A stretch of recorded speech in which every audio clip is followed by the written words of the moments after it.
मैं पंकज कुमार और आज के लेक्चर में हम बात करेंगे संविधान के सामान्य परिचय के बारे में। पॉइंट टू पॉइंट हम बात करेंगे। सबसे पहले हम बात करेंगे कि संविधान है क्या, संविधान की परिभाषा क्या है, संविधान का क्या अर्थ होता है। चलिए पॉइंट टू पॉइंट बात करते हैं। हम बात कर रहे हैं भारत के संविधान के सामान्य परिचय के बारे में। और जब हम संविधान के बारे में बात करते हैं तो सबसे पहला पॉइंट कि संविधान है क्या, इसकी परिभाषा क्या है, व्हाट इज़ कॉन्स्टिट्यूशन। तो मैं आपको बता दूं, संविधान का जो शाब्दिक अर्थ होता है, संविधान का जो लिटरल मीनिंग होता है वो होता है गठन या संस्थापन या व्यवस्था या विधान। देखिए, किसी भी देश का जो संविधान होता है वो उस देश का मौलिक कानून होता है, या हम संविधान को शासन का उपकरण भी बोल सकते हैं, या देश का नियम भी संविधान को कहा जा सकता है। लेकिन अगर हम संविधान की परिभाषा के बारे में बात करें तो देखिए, संविधान की कोई परिभाषा तो हमारे पास है नहीं, लेकिन जनरली हम संविधान की कुछ परिभाषाएं दे सकते हैं।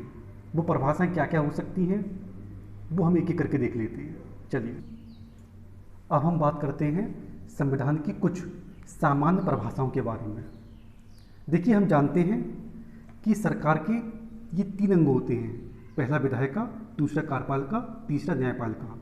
विधायिका का काम होता है कानून बनाना, कार्यपालिका का काम होता है उस कानून को लागू करना, और न्यायपालिका का काम होता है उस कानून की व्याख्या करना। देखिए, जो संविधान होता है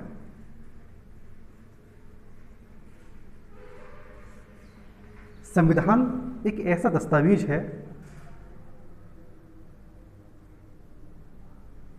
जो कि सरकार के ये जो 3 अंग होते हैं इनके ढांचे को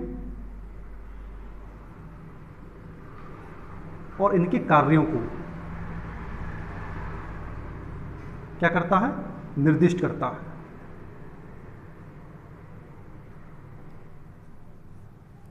संविधान एक ऐसा दस्तावेज है जो कि सरकार के अंगों के ढांचे और कार्यों को निर्दिष्ट करता है। दूसरी बात, संविधान से तात्पर्य ऐसे दस्तावेज से है जो कि सरकार के ये जो 3 अंग होते हैं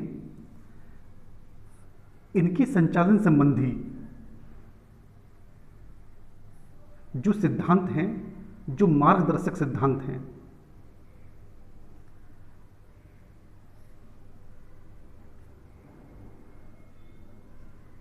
उनको विहित करता है। मैं पुनः रिपीट कर देता हूं, संविधान से तात्पर्य ऐसे दस्तावेज से है जो कि सरकार के अंगों के ढांचे और कार्यों को निर्दिष्ट करता है और सरकार के अंगों के संचालन संबंधी जो मार्गदर्शक सिद्धांत हैं उनको विहित करता है। ये हमारी पहली परिभाषा है जनरली। अब हम बात करते हैं संविधान की दूसरी परिभाषा के बारे में। देखिए, जो संविधान है, संविधान एक सेट है। सेट है संविधान। काहे का सेट है? मूल सिद्धांतों का।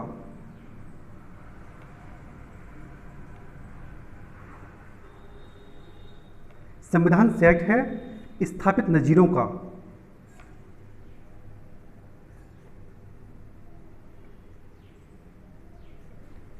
संविधान ऐसे मूलभूत सिद्धांतों और ऐसे स्थापित नजीरों का सेट है जो कि राज्य और अन्य संगठन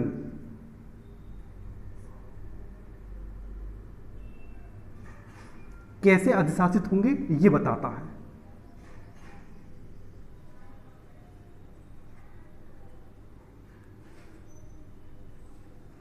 मैं फिर से रिपीट कर देता हूं, संविधान ऐसे मूलभूत सिद्धांतों और स्थापित नजीरों का समुच्चय है जिससे राज्य या अन्य संगठन अधिशासित होते हैं, गवर्न होते हैं।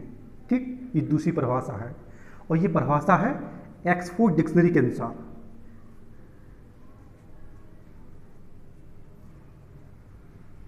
ये ऑक्सफोर्ड डिक्शनरी कौन सी वाली है? ये अमेरिका वाली है। ठीक, ये दूसरी परिभाषा है। अब हम बात करते हैं संविधान की तीसरी परिभाषा के बारे में। देखिए, जो संविधान है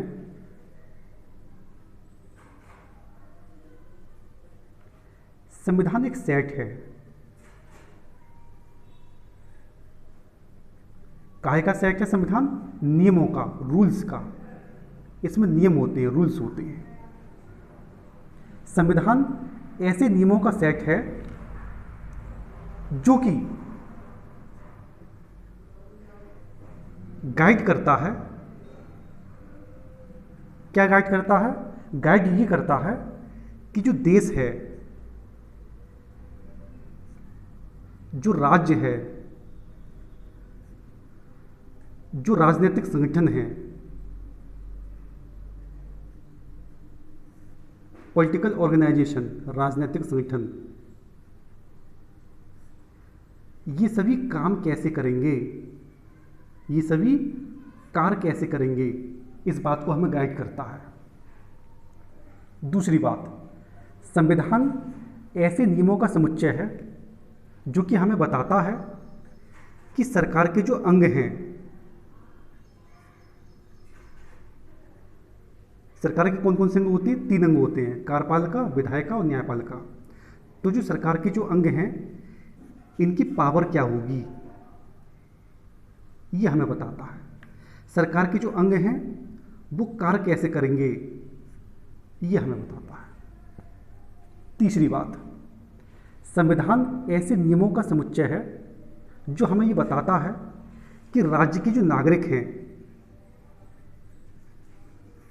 उनके अधिकार क्या होंगे।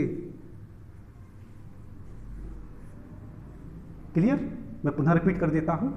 संविधान ऐसे नियमों का समुच्चय है जो हमें ये गाइड करता है कि देश, राज्य और राजनीतिक संगठन कार्य कैसे करेंगे, सरकार के जो अंग हैं उनकी शक्तियाँ क्या होंगी, उनके कार्य क्या होंगे, जो नागरिक हैं राज्य के उनके अधिकार क्या होंगे, ये हमें बताता है। ये तीसरी परिभाषा है, और ये तीसरी परिभाषा है किसके अनुसार?